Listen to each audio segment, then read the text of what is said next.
ഏറ്റുമാനൂർ നഗരസഭ കുടുംബശ്രീ CDSന്റെ ആഭിമുഖ്യത്തിൽ അന്താരാഷ്ട്ര യോഗാ ദിനാചരണം സംഘടിപ്പിച്ചു. ദിനാചരണത്തിന്റെ ഭാഗമായി യോഗ പ്രദർശനവും നടന്നു. കുടുംബശ്രീ CDS ഹാളിൽ അന്താരാഷ്ട്ര യോഗ ദിനാചരണത്തോടനുബന്ധിച്ച് നടന്ന യോഗം നഗരസഭാ അധ്യക്ഷ ലവ്ലി ജോർജ് പടികര ഉദ്ഘാടനം ചെയ്തു.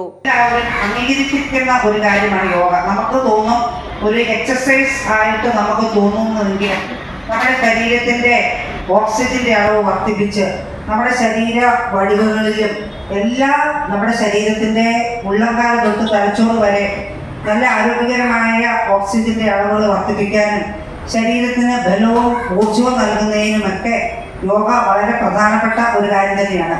ഇന്ന് നമ്മുടെ ഏറ്റവും വലിയ തിരക്കുള്ള വ്യക്തികൾ തൊട്ട് കൊച്ചുകുട്ടികൾ വരെ യോഗ പരിശീലിക്കുകയാണ്. കാരണം ഇന്ന് നമുക്ക് ഉണ്ടാകുന്ന പ്രത്യേകമായ രോഗങ്ങൾ, മറ്റ് എല്ലാ രോഗങ്ങൾക്കും യോഗ ഒരു പരിധി വരെ മെഡിസിനായിട്ട് നമ്മൾ കരുതുന്നു. സ്റ്റാൻഡിംഗ് കമ്മിറ്റി സ്ഥിരം അധ്യക്ഷന്മാരായ VS വിശ്വനാഥൻ, അജിത ഷാജി, ബീന ഷാജി, കൗൺസിലർമാരായ ബിബീഷ് ജോർജ്, വിജി ഫ്രാൻസിസ് എന്നിവർ സംസാരിച്ചു.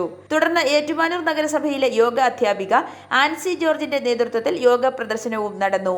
യോഗത്തിൽ പങ്കെടുത്ത വിശിഷ്ട വ്യക്തികൾ ഉൾപ്പെടെയുള്ളവർ യോഗ പ്രദർശനത്തിൽ പങ്കെടുത്തു. യോഗ പഠനത്തിന്റെ പ്രാധാന്യം ഉൾക്കൊണ്ട് സ്വന്തമായി യോഗ പരിശീലിക്കുകയും മറ്റുള്ളവർക്ക് കൂടി പ്രചോദനമാകുന്നതിനായി താൻ സ്വായത്തമാക്കിയ യോഗ സാധാരണക്കാരിലേക്ക് എത്തിക്കുവാൻ ശ്രമിക്കുകയും ചെയ്ത നഗരസഭയിലെ സെക്യൂരിറ്റി ജീവനക്കാരനായ സാബുവിനെയും നഗരസഭ യോഗ അധ്യാപിക ആൻസി ജോർജിനെയും ചടങ്ങിൽ ആദരിച്ചു. നഗരസഭയിലെ യോഗ പഠിതാക്കളും പരിപാടിയിൽ പങ്കെടുത്തു. i4U news, Ettumanoor.